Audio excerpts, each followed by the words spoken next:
And what I'm hearing as I talk to people around the state, anecdotally, and what we also know by the data that we have, we do not have enough of these. We are having people, medical field, who are wearing them much, much longer than they normally would. Normally, when they go in to see a patient, they would wear that, then they would throw that mask away. They're having to wear them a lot longer. And we have some people who need them that don't have them today. So we are working very, very hard. Matt Damschroeder is heading this up for us. He's got a great team. They're trying to source these masks from wherever they can get them. This is a problem that is not unique to Ohio. As you'll see by the nightly news, the morning news, this is a problem throughout the country. But we're doing everything we can to get more of these masks into Ohio for all the folks that really need them. We're working every single day on that. But we also have something else going on that will help us and that we've been waiting for. And that is the amazing work that has been done by Battelle Lab. Battelle Lab is telling us help is on the way. Innovation is really in Ohio's DNA. We need the help of Ohio's scientists, our engineers, our researchers now more than ever. And we have, as I said, an amazing lab right here in Central Ohio, the Battelle Lab. Battelle opened its doors in 1929 in Columbus with a mission to help solve the world's most pressing issues using groundbreaking science and technology. Battelle is the largest private nonprofit research and development organization in the world. Battelle's historical inventions have included, among many things, contributions to the Xerox copy machine, cruise control, the compact disc, barcodes, and on and on. Battelle's amazing labs do phenomenal work every single day. They now have developed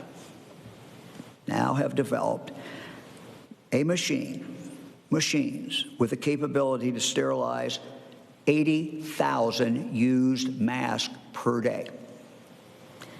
We have 2 of these machines here in Ohio ready to go. There's another one now that's being assembled in New York. They have another one on the way to New York. One is ready to be sent to Seattle, and one is ready to go to the Washington, D.C., Maryland, Virginia area. And they have the ability in the next few weeks to make more and send them out to different parts of the country. So what I'm talking about today, the urgency of getting these online so they can start towards that 80,000 masks per day goal, is not just for Ohioans. It is for people throughout the country. They're ready to go forward. They're ready to move. But we've been waiting for FDA approval. This is something that the Lieutenant Governor has worked directly on and has worked extensively on. So obviously has Battelle. We have been waiting and waiting and waiting. Last night, actually this morning, a little after 1 a.m., we got what we thought was good news. And the good news was that they had approved it, and we could start moving forward. And so when I got up, I saw that. But then I had a conversation not long after that with Lou Von Thayer, who heads up Battelle. And he told me about 8 o'clock this morning that it wasn't clear. We weren't ready to go. We were not in a situation where we could go to the 80,000. Needless to say, I was quite angry. I picked up the phone. I called President Trump. The president called me back. We had a great conversation. He told me that he would do everything he could to make sure that this got done today. He understood, because I told him the gravity of this for Ohio, but not just for Ohio, but for other states, other locations. told me that he would take action, for which I'm very grateful. And as some of you may have seen, he also tweeted a couple times. I've also been in contact with our two senators, Senator Portman and Senator Brown. I appreciate their help. I've also been in contact with their help. This is not going to solve, when we get it, it's not going to solve every single problem. We know that. It's not going to stop the surge coming at us. But it is going to help, and it has the ability to help here in Ohio and has the ability to help across this country. And that's why I really wanted to hold this press conference today, to make the appeal directly to the FDA, but also to express to other governors, to others in other states, that this is help on the way if we can just get it cleared. Now, Lieutenant Governor has been back and forth after this, after these conversations, has been back and forth now with the FDA. I know that Battelle has been doing the same thing. And several minutes ago, I talked directly to the FDA Commissioner, Commissioner Hahn. He was headed into the Situation Room. He had called me, and I appreciate the call. And he said that this was going to be cleared up today, that he thought that we would be able to have what we wanted. And what we want is help for our first responders. What we want is help for our medical personnel who desperately need this. So we're not there yet. We've not gotten the approval. But I'm grateful for the call, and I'm hopeful. Again, we are holding this press conference today to get everyone's attention. We had tried and going back and forth for days. I got sick of waiting, frankly.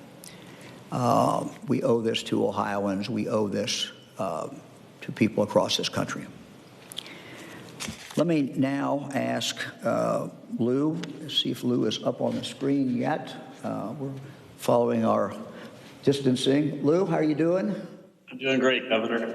You want to tell us a little bit about the technology and the science behind this, because that's your area and it's certainly not mine.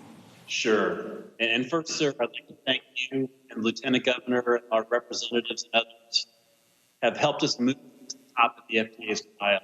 You know, they're inundated with a lot of new submissions, and we felt this was very good help. And I believe we are on track to this today. Very much appreciate this. So the process that we developed, we actually proved in. Lou, we're kind of losing some of your comments, and I don't know whether that's on which end, but I don't know where your mic is or whether that will help. Eric, is there any way to? Let's come back to it in a second. You think it'll come back in? We will come back to it in a second. Okay. Sure. John, you want to add anything? Sure. While we're waiting for the technology, Governor covered this very well. The bottom line is that we want everybody to know we've been pushing this for a week. We've been waiting patiently. We wanted to make sure that the FDA could give the validation of the science that what Battelle was working on. We were told on Wednesday that they would have a solution by the end of the week. I reminded them that the end of the week was Saturday and that we expected something by then. When we got the call, when I actually got the call 11:19 last night, or 1:19 in the morning, I was thrilled. I thought we were on the way to getting this done, but then the devil was in the details. It was only allowed to occur on a limited basis. That's just not good enough. As the governor articulated, and I want everybody to know who's on the front lines of this. Your governor, your lieutenant governor, and the entire team is fighting for those PPEs for you, because we know that without them, that your job is made unnecessarily more dangerous. And so that's why this is all happening. Plus, they need to get out to the nursing homes. And understand, folks, that even when we get through this, masks are still going to be necessary as part of what we do to keep a safe environment, particularly for the people who are most vulnerable. And so that's what we're pressing for. The conversations that Battelle and I have had with the FDA, and then the conversations that the governor had just a few moments ago, give us optimism. But this needs to be approved today. We can't tiptoe toward the solution. We have to run at full speed. FDA approval gives us the ability to run at full speed at decontaminating the masks and be able to redeploy them into healthcare settings so that we can protect the people on the front lines. And I've known the governor for a long time. I don't know that I ever saw him more frustrated than he was this morning with this. And he is absolutely determined that this will happen today. And we will not let up until it gets done.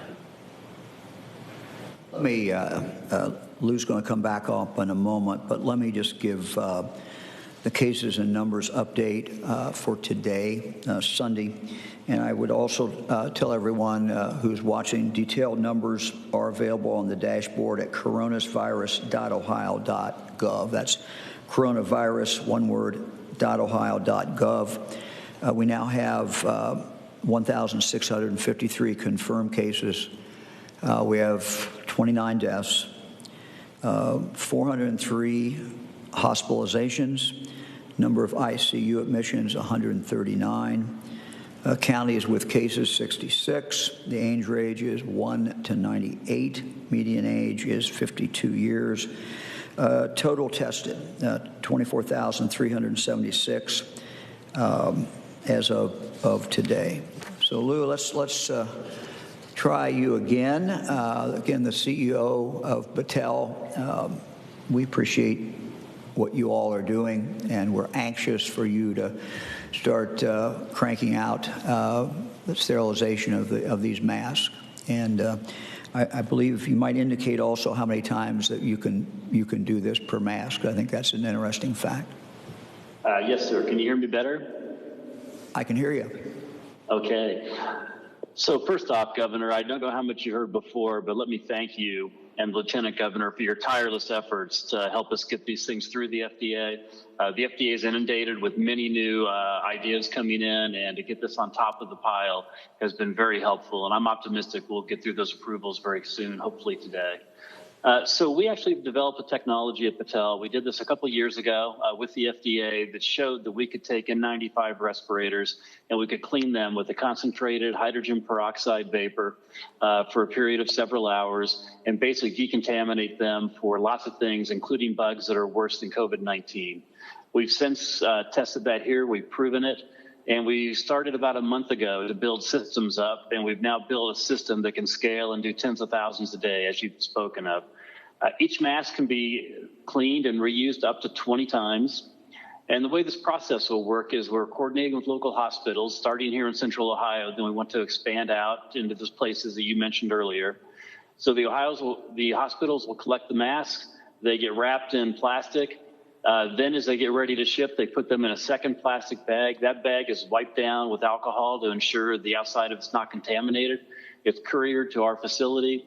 And then Battelle experts, scientists and technicians who are trained in BSL operations in full protective gear will treat each mask as if it's contaminated, load those masks into these 8x8x20 standard storage containers, like containers you see trucks pulling around on the highway, with liners and sensors. And we will then put those masks under pressure for a couple hours with the hydrogen peroxide. We'll then let them cool off basically for about another 5 or 6 hours to get the parts per million less than 1 of hydrogen peroxide before they're brought back out. We will then repackage and send the same masks back to the same hospitals. And we believe this process, we can do 80,000 and more here locally, and we can add systems as we need to. And we are working parts and supply chains to be able to expand and put more systems out across the country. Well, that's exciting. You want to go through a little bit kind of what the future might look like. You've got some already, I think, in place. You tell me you had one in place, maybe? That's right. We have one in New York State on Long Island that was actually built over the weekend, is ready to operate once we get the EUA approval. We have another one en route for New York City in a place we've negotiated with health professionals there to set up. We have one en route to Seattle. We would like to add, and we expect to go to Chicago, Washington, D.C. next. We'll have enough materials to do 3 to 4 more systems over the next week. And we're trying to work with federal and local health officials to find the best spots to put those where the need is the highest. The supply chain then will become our limiting factor, and we're trying to speed that up. We'll be able to build about 2 systems a week after that, and we're looking for some alternate pumps and things that we might be able to use and get FDA approval that could modify the system slightly to expand faster. That's great. Lou, why don't, if you could, hang there with us. We're going to take some questions, and if anyone has a question for Lou, now would be an appropriate time to do it. Mr. Oddie. Jim Oddie from WHIO-TV at Dayton. Thank you, Governor. When perhaps will we see this technology be used in Ohio? And when would you expect to get a decision? You say today. You mean this evening, tonight, tomorrow morning? But when would we see this? Well, let me start on that. I expected a decision before today, but I'm kind of an impatient guy. But lives are literally at stake, and so this is why we held this press conference. We wanted everyone in the country to understand the importance of this. That's why I called the president. I don't call the president very often, but this was important to do. Now, the commissioner, as I said, called me, and I talked with him a couple minutes before, literally before walking in here, and he assured me that this would be done today. So it's not done yet, but I am optimistic, cautiously optimistic, and waiting. Lou, why don't you take the second part of that, or the first part of that, in regard to when is this ready to go? Let's say you get the approval today. What does this mean to the ability of us here in Ohio to reuse these? Yes, sir. So we would start tomorrow in Ohio. We've already tested thousands of masks. Ohio Health has been our partner in this, helping us think through the logistics change and how the hospitals would collect the mask and get them back and forth.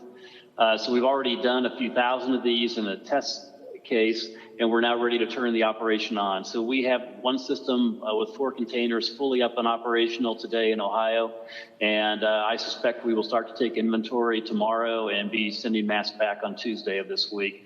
The EUA, the FDA approved last night, would allow us to do 10,000 masks a day. We expect to hit that on Tuesday. We're hopeful with the approvals that we'll get today, we'll be able to go well beyond that very quickly. And you have the capacity on a good day, I guess, to hit 80,000. I think you told me. That is correct. Just as a follow-up, does this compromise the integrity of each of those at all?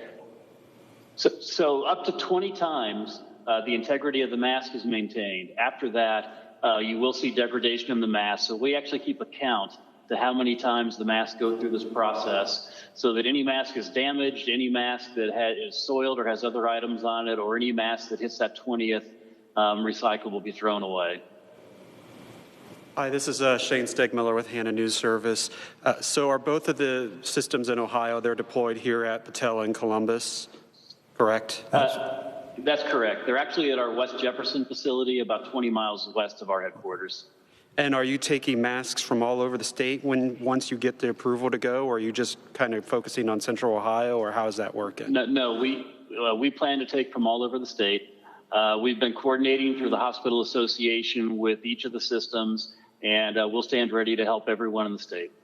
And how long does this process take in terms of hospital bagging all of them up, putting them in the shipment, sending them to you, getting them sanitized and sent back to the hospital? How is it like a couple of days, or what's the timeline on that? So we believe same day turn. Now, I don't know what happens on the logistics of getting it to and from the hospital. It depends on how far away those are.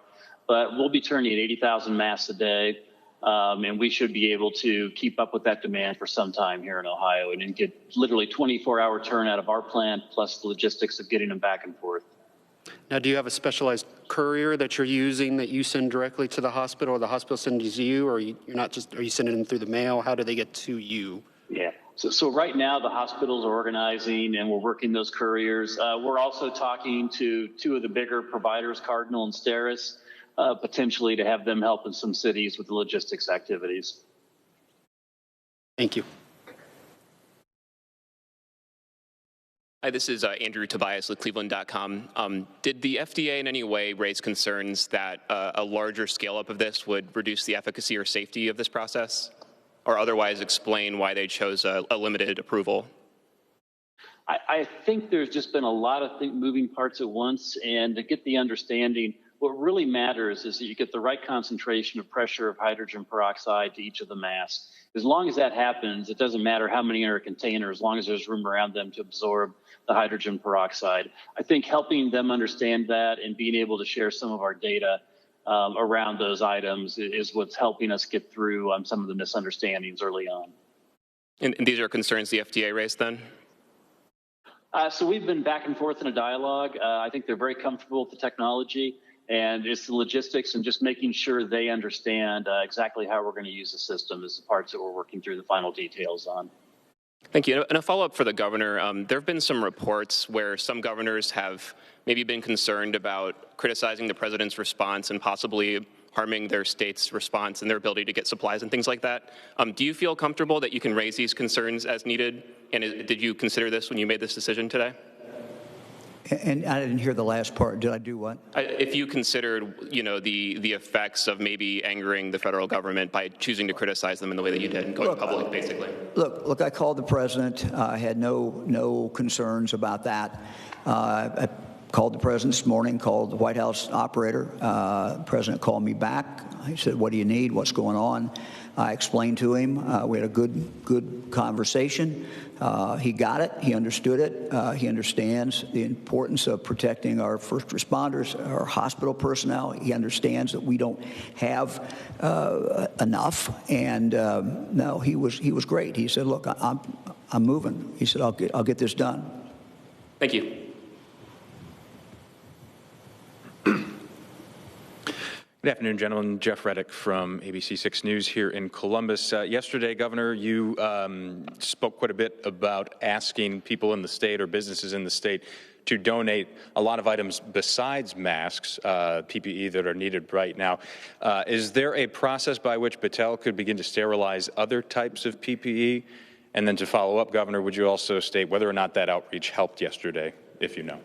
Well, my understanding, and Lou, I guess so make sure I get this right. Why don't you just take the question on? Question is whether or not we're limited to the N95s, and my understanding is you are at this point. Is that? That's right. So we believe we will be able to use the same technology to decontaminate other items, but we're still in R&D for that. We need to prove that in. This particular approval we've requested for the FDA is actually just for the N95 mask. We plan to go back with other items as we finish the R&D and prove that we can safely decontaminate those things as well, including pieces of respirators, ventilators, reusable parts that are typically thrown away that we expect to come into shortage. Any estimate how far off that could be? I don't have a good answer for that right now. I do know that our team's on a war footing. We've been working around the clock for the last month. So I'm very proud of the women and men of Battelle, and they've been working very hard to try to do the best they can to help our state and our country. And then again, Governor, has the outreach that you made yesterday, do you know if there's been any immediate impact as far as donations of those items? I have not checked with my team. I don't know that. I got some indication last night that we had some, but I don't have any numbers at all for you. Thank you. Thank you. Eric Halpern with NBC4. Yesterday, both from Battelle and the governor, it seemed pretty clear the expectation here was that these can and will clean up to 80,000 masks a day. Yet the FDA, in a statement they sent me this morning, they seem to just get that understanding today that the 80,000. So was there some miscommunication, or what did you hear from the FDA as to why they're only allowing this 10,000 to start when it seemed pretty clear from the conversations yesterday we could do 80,000? Well, I'm not going to get into everything back and forth. John Husted, Lieutenant Governor, was involved in some of those discussions. I know that Lou was as well. Let me just say that it's going to get resolved. So I don't know if you want to add anything, John or Lou. I can just add this, that we had daily conversations, daily outreaches through that process. From our side, we thought it was abundantly clear, but frankly, we are where we are at today. This needs to get approved today, and we've had the reassurances that we just need to make sure that it happens. The FDA has been communicative with me. I've talked with them on a daily basis, but we are where we are. We have to get this approved today. They are very clear. The president, the FDA commissioner has given personal reassurances to the governor on this, and it just needs to happen. And Lou, do you have anything to add to that? I think that's well said. Thank you. And we will notify everyone when that happens. Hi, Governor. This is Jake Zuckerman from the Ohio Capital Journal. Previously, Dr. Acton has told us how the CDC sent Ohio a faulty test kit in February, which really put us behind the ball in testing. We don't have enough PPE. The national stockpile hasn't cut it. You called this FDA decision reckless, and it took a phone call with the president to get maybe results today. Do you think the federal government is just behind the ball in this pandemic?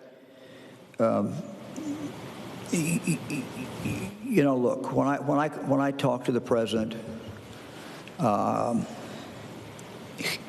he was great about it. He says we got to fix it. He did what he needed to do, and I believe we're moving forward. I think that when we come out of this, and we will come out of it, and we look at the lessons learned, one of the lessons that we are learning as a country, as a people, is that public health, we have to invest more in public health. This is not a Democrat problem. It's not a Republican problem. It's not to blame one president or another president.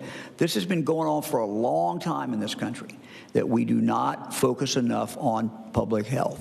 And so that's a lesson I think that we will all take away from this. The second lesson is we never want to be in a position where we can't buy very important medical equipment, medical things in this country. We got to be able to source this stuff in this country, so that we have found some things that we're looking for. Well, they come out of Italy. Well, we can't get any of them. Well, they came out of China. Well, for a while we couldn't get any of those. So those are just two big lessons, and I kind of like to look at it from the big point of view. These are lessons that we all have learned. I have learned. Everyone has learned, I think. We got to focus on public health, and we got to make sure that we make in this country the essential things that we need to keep us safe. Well, to follow, why do you think it takes a public confrontation with the president's FDA and a phone call with the president to get these kind of changes made? Look, I'm not going to go into that. I don't know everything that's going on. Bureaucracies sometimes move slow, and that's not just true in Washington. It's also true sometimes in Columbus. And so, quite candidly, I have received calls, maybe not as urgent, from people, and I've had to go into our bureaucracy and try to get it done. So I sort of felt the president felt the way I feel sometimes, and that is, I got to go do it. This is not supposed to be happening this way. And that just happens as much as you try for it not to happen. And that's the attitude, sort of the impression I got in regard to what the president's reaction was. He said, look, let's go fix it. And that was the right attitude. Thank you. John? I want to add just something to that. Look, this is about escalating the concern to make sure that the people who are down in the bureaucracy are really hearing the importance of it. One of the things we tried to emphasize all week is that we have people who don't have access to these materials and they need them. And if you're not going to give us this solution, you need to give us something else. And really what the governor did is what anybody in a position of leadership should do. If they're not solving the problem through the regular process, then you have to bring energy and urgency to that process to make sure that's happened. And that's what today is all about. That's what the governor started to do this morning. That's why we're here today, is to bring that sense of urgency to the bureaucracy so that they know we've got to have this because people on the ground depend on it. And that's what your leaders are supposed to do. Thank you. Hi, Marty Schladen, Columbus Dispatch. Governor, first of all, do you think that what's happening today illustrates that state leaders such as yourself are being left to manage the response to this crisis? No. Look, in fact, just the opposite. Every time I've called the president, every time I've called the vice president, every time I've called the White House and had a specific ask, they've gotten on it. So there's a lot of moving parts. FDA does what it does. They're in defense of them. They're trying to make sure things are safe. I get that. But sometimes you just have to rattle it. And that's true with the bureaucracy anywhere. It's the truth of bureaucracy in Columbus, in Ohio. It's the same. Sometimes you just have to say, look, this is really important. And the reason it's important is we have to protect the people who are in the front line. We don't have enough of these. We do not have enough of these masks. And we're frantically trying to get enough of these masks. And we have a solution, at least for part of the problem, in that we can clean 80,000 of these every single day. Free us, let us go do it. That's the message. And sometimes you just have to say it that way to get things moving. The other thing I wanted to ask about was I'm getting regular messages from people with relatives in the prisons and in the jails. Is anything under consideration right now to get some of those people out of those institutions? Look, the most important thing that we can do is to keep everyone in our prisons safe. We know that there's potential problems anytime you have that large number of people gathered together. But our director has worked very, very hard with her team to do everything that she can to keep the virus out of the prisons. So I don't think we should think it's an automatic solution to set a number of people who have been convicted, who have been sentenced, set them loose, and assume that they're going to be able to stay free of the virus. So, I'm not sure that when you look at that and say, well, okay, we'll let some people loose, what makes us think that they're going to be in any better position outside than inside? And they have a sentence to serve. So our focus has been on protecting the people who work in the prison and the people who are the prisoners. That's our obligation.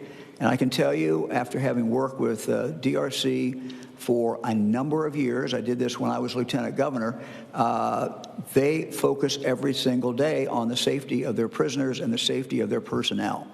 And they do a very, very good job. The director has come up with a way to make sure that when someone goes into receiving, they go from the jail into receiving, that they are not put out into the general population until it is figured out that they do not have COVID-19. So they are in that reception area, and she's got it figured out how it works in there to keep people in smaller groups. They're there for, I believe, she told me 5 weeks, and to make sure that they're not taking something into the prison. They've taken other efforts. They've cut out visiting, which is tough. That's tough for everybody. It's tough for the families. It's tough. But again, it's the same thing we've done with nursing homes. It keeps people safer during this time of great, great danger. So we're working every day, and we're going to continue to do that to keep everyone safe. Thank you, Governor. Hello, Governor. Ryan Schmelz with Spectrum News. Would you like to see any reforms done at the FDA to help this approval process move quicker or smoother in the future? I don't pretend to be an FDA expert. I've expressed when I was a United States Senator some frustration at the slow approval rate. of the FDA. Look, we want them, their job is to keep us safe, but also, delays that are just delays don't make any sense. So I'm not going to do a dissertation today on the FDA. I'm focused on Ohio. I'm focused on this was a problem. We think maybe we've got this fixed now. We're going to find out later today. We do what we have to do to protect Ohioans. Yeah. Thank you. Could I add something to that?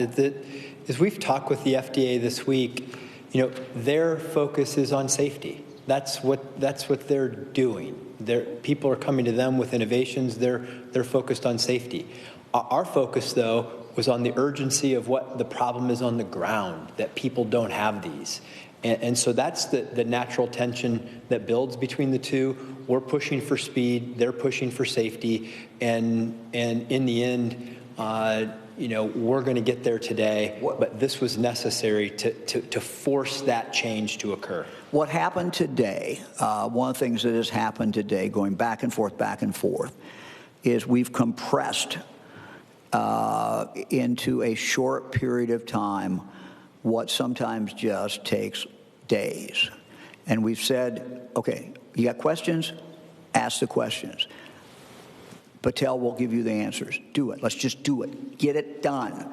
And so, is the compression of those questions and answers into a very short time frame that we hope will allow us to get the approval before midnight tonight. And so Lou and his team, who have done a great job, can, be freed and go help us save people.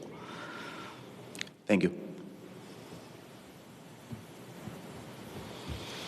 This is Jackie Borchert from the Cincinnati Enquirer. A few days ago, Governor, you shared a chart that showed we need 11.7 million estimated of these respirators. So I'm wondering if Lou could maybe add some context to what kind of impact these units, specifically in Ohio, would have on our needs for these masks. Sure. So I would add, I think we're going to continue to see more supply of new masks coming on. And we'll see more people building out. And then again, we can handle, we believe, 80,000 a day with what we've currently built.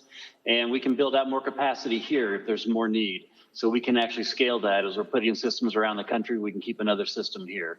So we believe we can help make this not be an issue over the next days and weeks as we catch up from a logistics standpoint for the state of Ohio. And that's why we're so intent on getting this solution in place as fast as possible. And we're also, of course, working every single day to find more masks in the market, to find more respirators, and all the things that we have talked about. We have a team working on that every day. I made an appeal yesterday. So we're doing everything we can. We're calling everybody in, bring this stuff in, because we know when this surge hits, we're going to need them. We're going to need it all. And the urgency of today is simply because we know we have today people in the front line who don't have the masks that they need. We know there are people in the front line today in Ohio who are using their masks much longer than they normally would, and much longer than medical science would indicate that they probably should, but they're doing it because they don't have any choice. We're trying to free Battelle up so they can help these people who are on the front line every single day, God bless them, and making a difference for us, and who we're going to depend on in the weeks ahead to take care of anybody who is out there who comes down with COVID-19. And just to follow up, Governor, can you explain a little bit where we are in terms of ramping up testing and availability of tests across the state? No, I can't. Dr. Acton can do that tomorrow. All right, thanks. Hi, Governor and Lieutenant Governor. It's Karen Kassler from Ohio Public Radio and Television State House News Bureau. I know you say this is a compressed timeline, but I'm wondering why the urgency is today and not perhaps a couple of days earlier in the week. And also, if you don't get the answer that you're looking for today, might you go ahead and do this anyway? Well, we're not going to get there. We're not going to answer hypothetical. We're not going to go there. I've been assured by the president, I've been assured by the commissioner that this will, in fact, happen today. Look, when you're dealing with people and they tell you it's coming and it's going to be any day, and you generally believe them. But at some point, when you get to the point where, okay, it's been approved, and you say, oh, that's great, and then when the sun comes up, you basically look down and find, well, they've only approved a fraction of what we know we can do. That's it. It's time to move. It's time to go. I mean, you want to deal with people in good faith. You understand, as John said, the Lieutenant Governor said, that they have an obligation to keep it safe, but it's time to get on with it. And so kind of compress this into today so the questions go out, the answers come back, and we boom, boom, boom, get this done. And we'll see.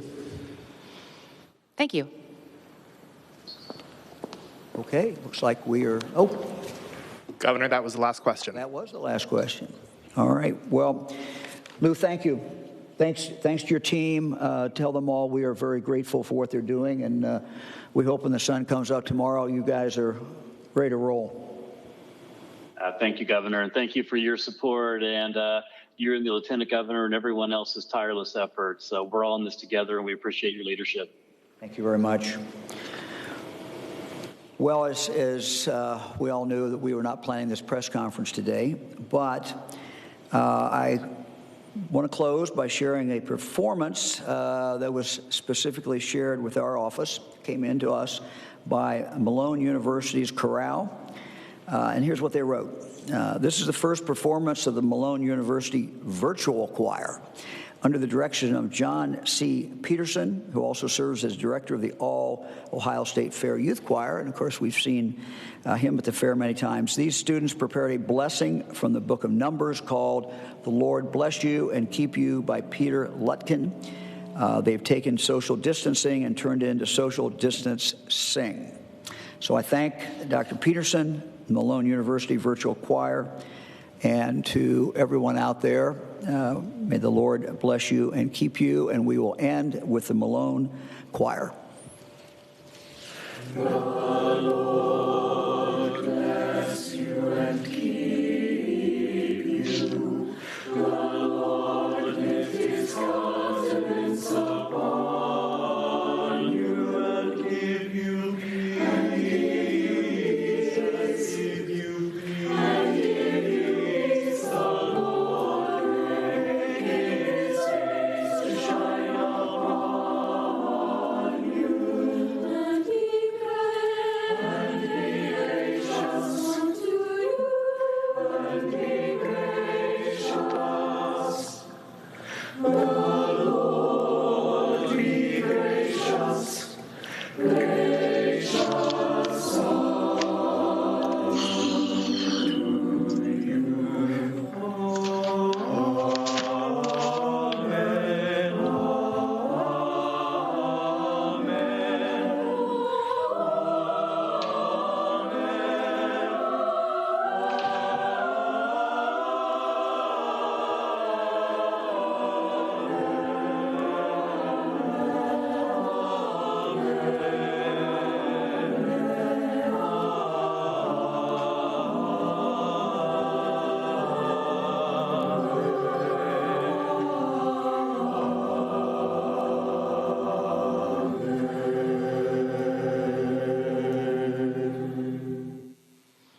Wow, that was great. We thank them very, very much. We will see you all tomorrow at 2 o'clock. Thank you.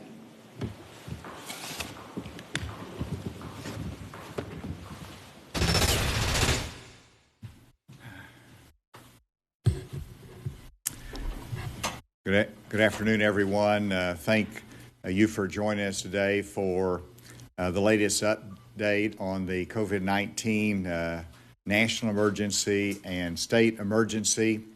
Again, I'm delighted to be joined by Secretary Dr. Nate Smith, who will give a report a little bit later. First, I want to express, on behalf of all of Arkansas, the concern for the residents of Jonesboro and Northeast Arkansas that suffered the tornado hit last night with incredible damage. We're grateful that there was not